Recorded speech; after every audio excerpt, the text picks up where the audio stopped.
Welcome back, everybody, to another edition of Coffee Connections. I'm your host, Seth Widener, and I am your Rocktioneer. You're like, why is this guy wearing an apron, right? And a Hebrew apron at that. I'm going to get to that in just a minute. I want to welcome everyone. We took a week off last week. I was at the National Auctioneer Association's the Benefit Auctioneer Summit virtually.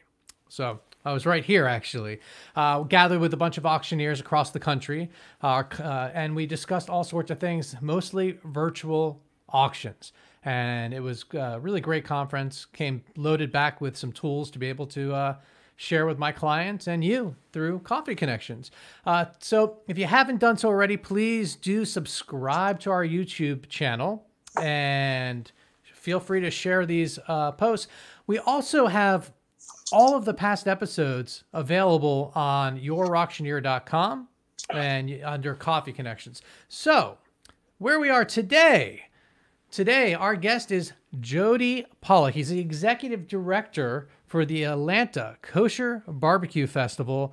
And Jody is an accomplished project manager and a highly effective project team leader with over 30 years of professional experience in technology and project management. In this role, Jody is able to leverage his project management skills with his passion for barbecue. And you know there's a lot of barbecue here in Atlanta and the South. And he loves giving back to his community. He's a very strong proponent of STEM, and is the chairman of the Professional Advisory Council for the Georgia Southern School of Electrical Engineering, where he has served as an advisor for the past 12 years. In addition, Jody spends his spare time making menorahs, mezuzahs, and cutting boards of all sorts in his wood shop for his Paulwood Etsy store. So ladies and gentlemen, without further ado, please welcome Jody Pollack. Good afternoon, Seth. How are you doing today? I am doing all right. This week is flying by. How was your Labor Day? It was awesome. You'll never guess, but I actually barbecued a brisket. I would have never guessed that. I mean, I would not. I know I wouldn't have guessed that you would barbecue a pork. So I definitely get the brisket part. Yes, and it was excellent. Well, Jody, it is Coffee Connections. Do you have a mug of coffee by chance, or a mug? I do happen to have one. Look at that! Oh, look at that! What's that say? That's from the Hebrew Order of David, Lodge Betzalel, one of 4 lodges here in Atlanta. And I was the third president of that lodge and former member. I've moved on to another lodge called Lodge Shimshon, which is based in Alpharetta, and I was actually the founding president of that one. Sounds like something I should get involved in because my name is Shimon, so sounds like it's appropriate. You know, a little shim there. Well, Shimshon is named actually after the C-130J that flies here in Atlanta. So I used to work for Lockheed and was in aerospace for 22 years. Oh, wow. And I worked on the C-130J here. And here in the U.S., it's called Hercules. And I was at a lodge meeting, and the guest speaker was the IDF test pilot for the C-130 for Israel. And when they were delivered to Israel, they changed the name from Hercules to Shimshon, which is Samson. Oh, well, yeah, similar. And I got to name the lodge as its first president, and I picked Shimshon because it tied in HOD, Israel, and my time at Lockheed. Yeah, that totally makes sense. Now, you got the mug. Are you a coffee drinker? Honestly, no. Never developed the taste. I like teas, but I'm a Chinese restaurant oolong or a black tea. Okay. Not the fancy stuff. No Earls and no lemon pressed Thai. I don't even know. Well, Thai tea is awesome. If you've ever had a Thai iced tea. Oh, yes. Yeah. Those are great. And Earl, if Earl's around, I'll share with him. I feel like the grayer I get, the more I like Earl because it's an Earl Grey. This is true. Yeah. I'm not all thrilled with his buddy bergamot. So Hmm. that's what gives it the unique flavor. Ah, okay, okay. Yeah, Which I imagine probably fits well with some barbecue, but we'll get there. We'll get yeah. there. Will you be so kind to share about the Atlanta Kosher BBQ Festival and what it is that you all do for the community? Sure. So the barbecue festival started in 2013 with the Brotherhood of Congregation B'nai Torah here in Sandy Springs. And I was like the fourth man in. The three founders, Brian Mailman, Keith Marks, and Matt Dixon, started it as I was becoming aware of barbecue, and I mustered the forces of HOD, and we provided a lot of the labor and actually ran two teams. And my brisket came in third, by the way, first year, and became a bigger part helping them with the second year. And then the Temple B'nai Torah took a year off. And during that time frame, I was asked if HOD under my leadership would be interested in taking over the barbecue festival because it had grown too large for the congregation. And I took it over. We moved it to Brook Run Park, and 3 years we ran it at Brook Run Park and averaged 3,500 people per year, about 25 teams, and just a great opportunity for the community to get together. There's nothing better than getting together over food. And by being Chabad kosher, it's monitored by the Atlanta Kosher Commission. They're involved in every step of the food prep, the equipment prep. We actually have a warehouse in Doraville where we've got 9 pallets of equipment, which includes 60 Weber kettles, all the utensils, the charcoal, whatever you need to put on a barbecue festival, we have there. And we'll get the meat in from New York. It'll all be Chabad kosher. And we'll unload the warehouse, load it onto trucks, bring it out to the site, and everything gets prepped and put together under rabbinical supervision. The idea that we're kosher to the extreme allows the entire Jewish community to participate. And then the fact that it's barbecue brings out the rest of the community. So it is truly the most diverse food event in the state of Georgia because we get everybody there because everybody here loves barbecue. Now, does it follow the same rules as, say, a regular barbecue fest, like where a Meyer Mixon or one of those Yes. Southern barbecue famous folks are going to participate? Yes. So there's an organization called KCBS, which is a Kansas City Barbecue Society, and they certify judges to judge the food. And these guys are professional eaters, which is a pretty cool job. And I think they have a cardiologist on staff to take care of them. But we generally have about 30 judges come to judge the competition, and they actually fight for a seat at the table to be invited to support us. They do this for free, and because it's kosher, it's such a unique experience for them. But our teams, we actually provide the food to the teams as part of their entry fee, and we give them a 14 to 20 pound brisket. We give them 3 pounds of ground beef and chicken and I'm drawing a blank. Oh, and beef ribs, and they're judged on each dish. It's all done again under rabbinical supervision, and we have specific turn-in times for the food. And the judges judge not my brisket against your brisket, but my brisket against their standard, and your brisket against their standard. So this is really the same format as what you would see at the regular Atlanta Barbecue Festival or any, these national festivals that take place. Do you ever have contestants that participate that are like, wait, what? Kosher? Wait, I thought it was a barbecue fest. Oh, exactly. And one of our goals is to bring the community together. That's our tagline. And to do that, we want to bring in every flavor of person to eat and to compete. The rabbis like the grills, therefore, your team is by definition a kosher team, whether the participants on the team are Jewish or not. Right. The other thing we want to do is give back to the community and show our appreciation to the first responders. So we'll give free entry to the police and fire departments. And we've had the Sandy Springs Police and Fire, the Cobb County Police, the Dunwoody Police, and the DeKalb Fire Departments all competing.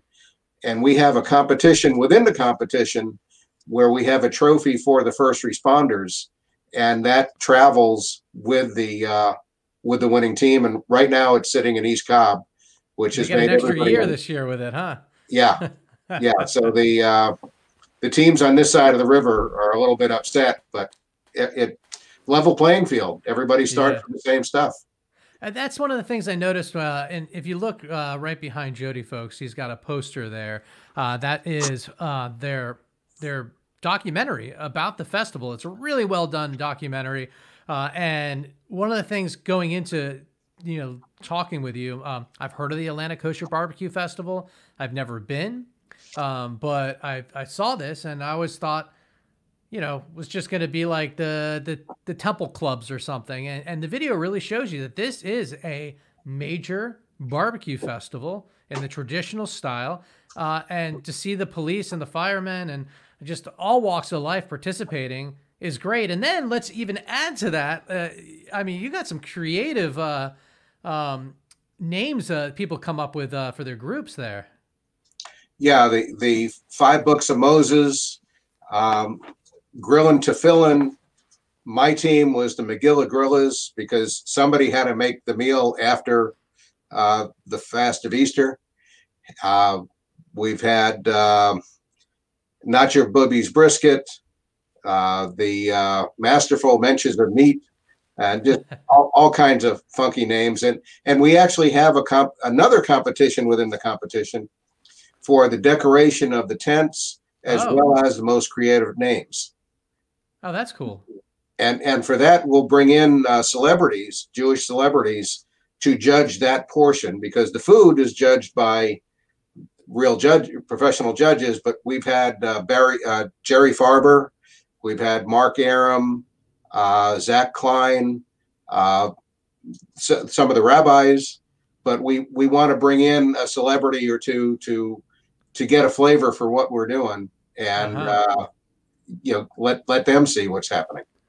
Yeah, and now I wouldn't be your Rocktioneer if I didn't talk about the fundraising aspect, or the Tikkun Olamas, many would know it as. So you not only are you producing this event, but you're raising money at this event as well. You have a silent auction, raffles occasionally, different things like that, and that money is going back to the community. Can you talk a little bit about that and about some of the organizations here in our community of Atlanta that you've helped support?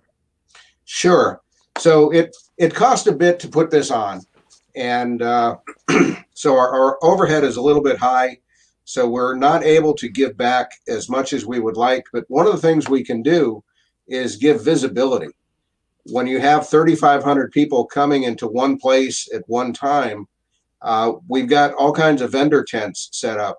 So we'll have, in many cases, we'll be able to give a free tent to an organization like the Jewish Education Loan Fund, the Jewish Family and Career Services, the Jewish Federation, the Olive Fund, and the like.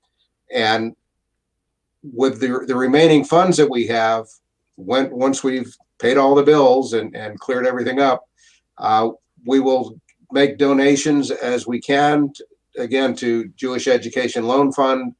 They've been our primary beneficiary for the last 3 years.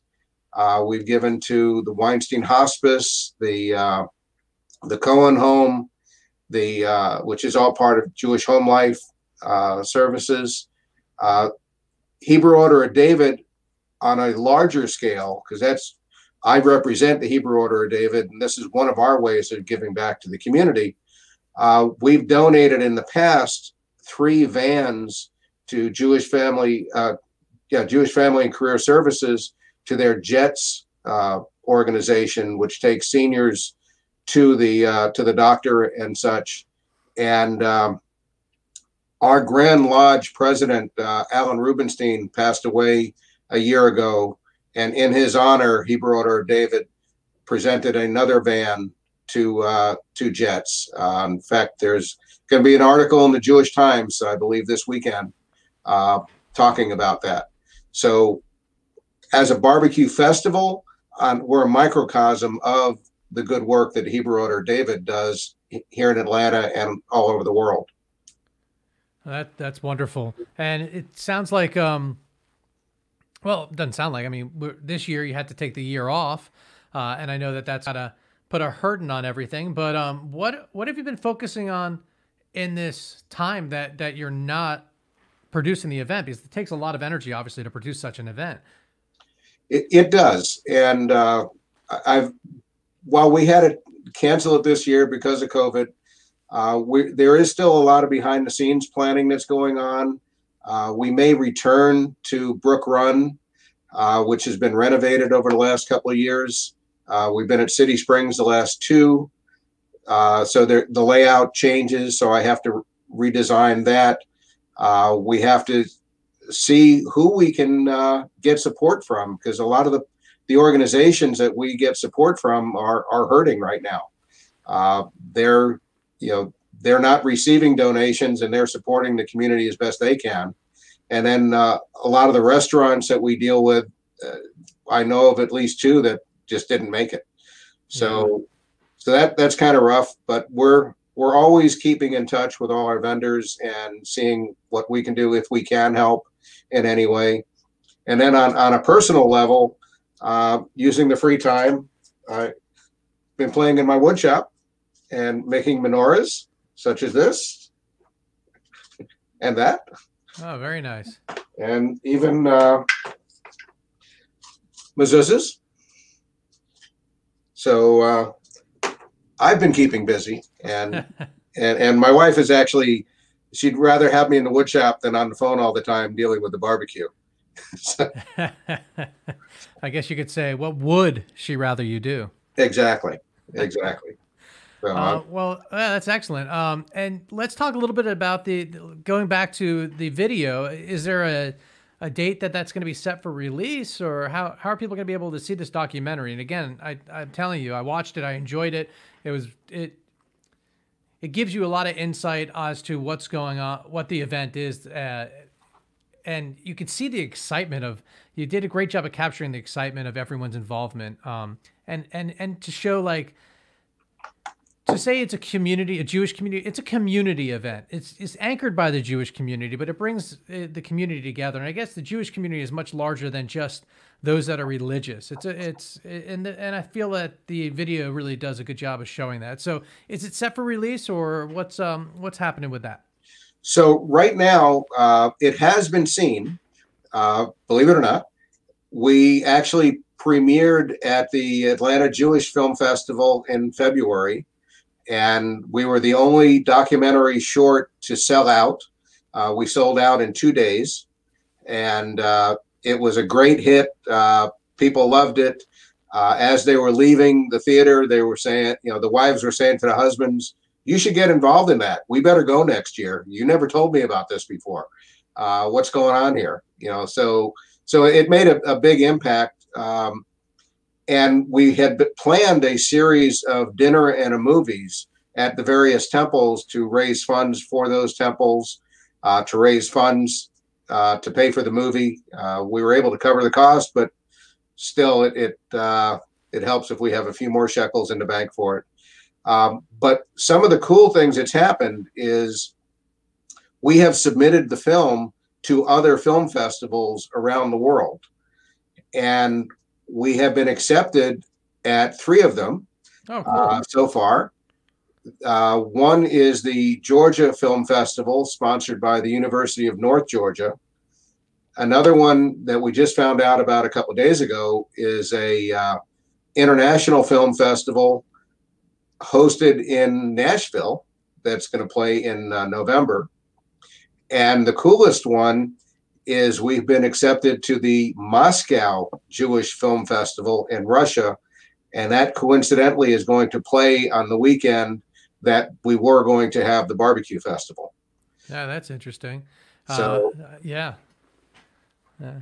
So that was very cool. And part of our the movie, of the coolness of the movie and the community involvement is the Atlanta History Center had put together an exhibit in about a year and a half ago, almost 2 years now, called Barbecue Nation. And it talked about barbecue all over the country. Yeah, I happened to worked at a couple of auctions at that location, some galas, and so I got to go into the experience it a couple times. Found it very fascinating that when you think of barbecue, you think of the South, you think of, Kansas City, you think of the difference of like, South Carolina's barbecue versus Texas barbecue. But what I liked so much about it is when it took you around the world and it showed you that barbecue is a type of cooking that is celebrated around the world. Exactly. And they had evidently been keeping an eye on us while they were putting the plans together for the barbecue festival or for their exhibit. And they reached out to me and asked if we could give them something that could be on display at their festival, at their exhibition. And our 2017 Grand Champion trophy sat in the trophy case with two other Grand Champion trophies that they meant a whole lot. Ours was minor, big to us, minor to them. But the reason we were there was we were there representing diversity and showing how the Jewish community has taken Southern barbecue and adapted it to meet our cultural needs. So that was very cool that we made it to the big time there. Yeah, no, that's awesome. Well, I want to thank you for your time. Is there anything else you want to share about the Atlanta Kosher BBQ Festival or anything? So we're looking forward to the spring of next year to have it would have been the 8th annual. Now we'll just call it the 8th Atlanta Kosher BBQ Festival. I didn't think about the fact that. Hold on a second. That's a interesting point you brought up. If something is an annual event and they had to take 2020 off, are they still an annual event? But anyway, go on. That was actually a little interesting. That's something to ponder while the brisket is cooking. We shall see. But nevertheless, we'd love to have everybody there. We know that people are going to be, and pardon the pun, they're going to be hungry for a good outside event. And we don't care what flavor you are, as long as you like barbecue. And for the vegans out there, we may even throw a carrot on the grill for you. All right. Now, final two questions for you, Jody. One question: pellets or big green egg? Big green egg. Can't be a Georgia barbecue if you don't like the big green egg. I miss my big green egg so much. Such a great tool.